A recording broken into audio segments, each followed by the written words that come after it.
أعوذ بالله من الشيطان الرجيم بسم الله الرحمن الرحيم والعصر إن الإنسان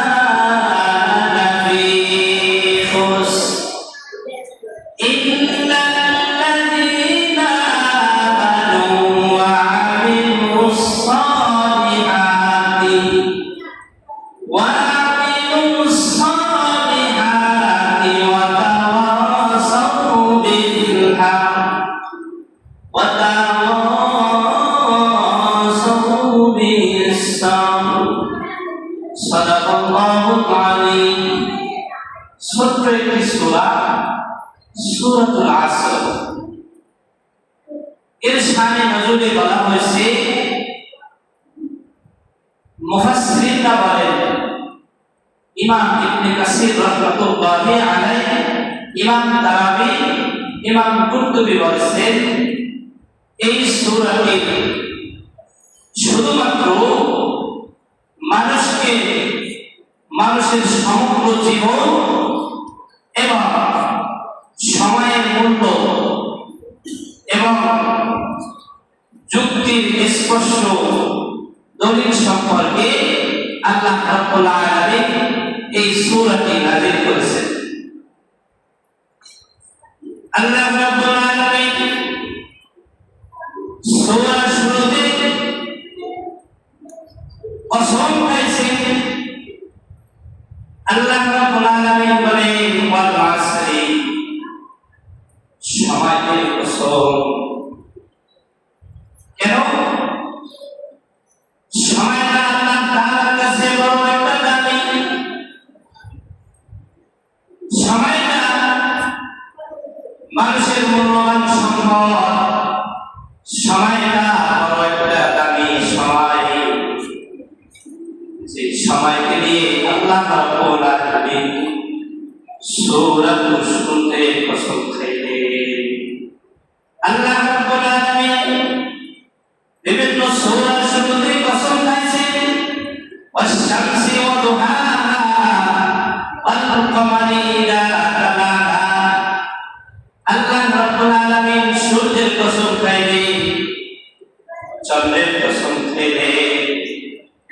আল্লাহ রাব্বুল আলামিন যা কিছু নিয়ে কসম খাইতেছে, এই জিনিসের মূল্য আল্লাহ তাআলার কাছে বড় দামি।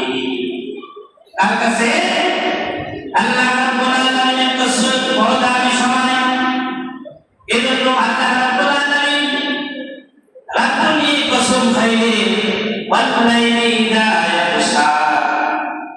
আল্লাহ তাআলা মানুষদেরকে বলে, ও মানুষ, আমি রাতের কসম খাই, কারণ রাতটা আমার কাছে বড় একটা দামি না।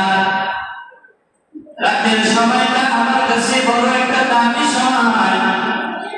এই সময়ের ভিতরে বান্দা সাফল্য অর্জন করে।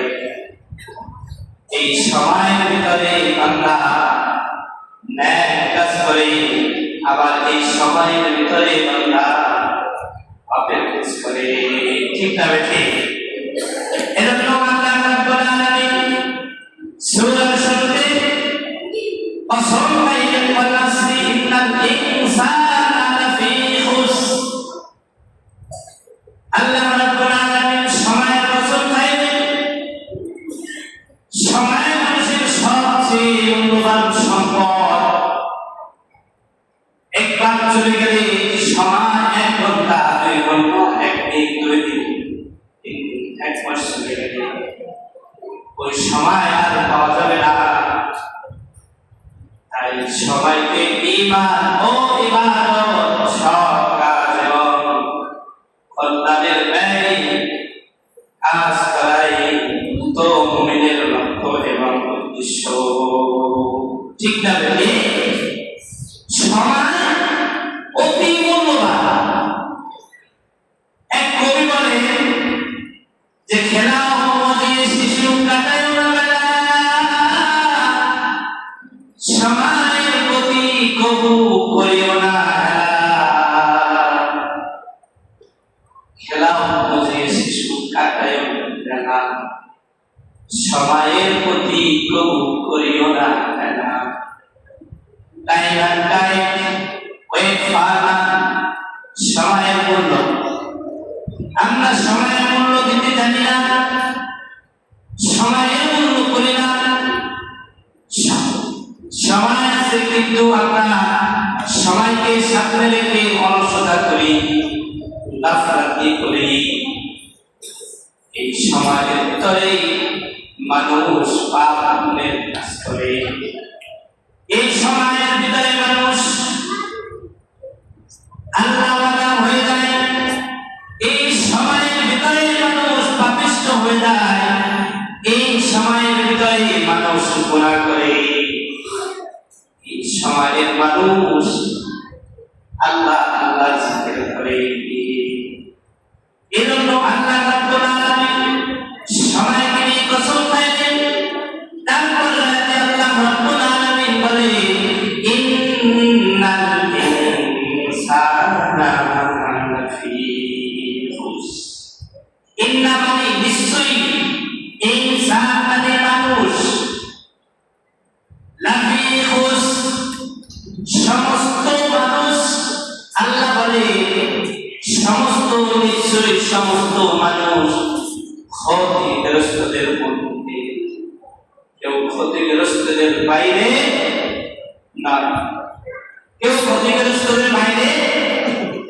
সমস্ত মানবী, সমস্ত মানব, সমস্ত ইনসান ক্ষতিগ্রস্তদের মধ্যে আল্লাহ রাব্বুল আলামিন বলেন ইন্নাল ইনসানা লাফি খুসর। সমস্ত মানুষ ক্ষতিগ্রস্তদের মধ্যে, কারণ মানুষের জীবন দ্রুত শেষ হয়ে যাচ্ছে।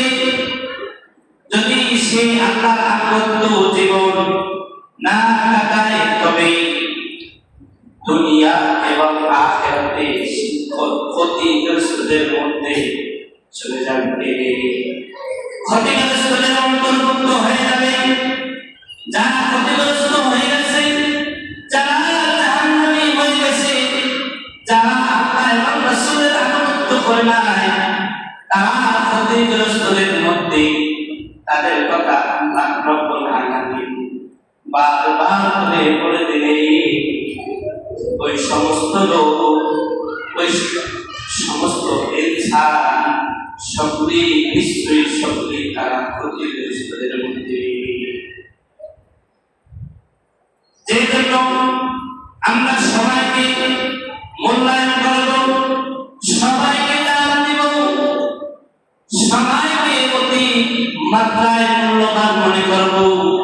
যদি সবাইকে মূল্যবান মনে করি তাহলে আমার দুনিয়াতেও কল্যাণ হবে, আখিরাতেও কল্যাণ হবে। এমন একটা সময় আসবে যে সময় হাজার হাজার বছর দাঁড়িয়ে থাকতে হবে, 50,000 বছর দাঁড়িয়ে থাকতে হবে।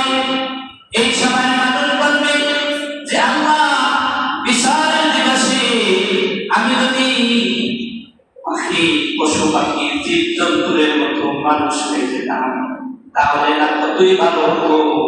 হাসরের ময়দানে বিচারের দিনে এমন একটা সময় এসে যাবে, এই সময় পশু পাখি তাদের সমস্ত বিচার আচার ব্যবস্থা হয়ে যাবে।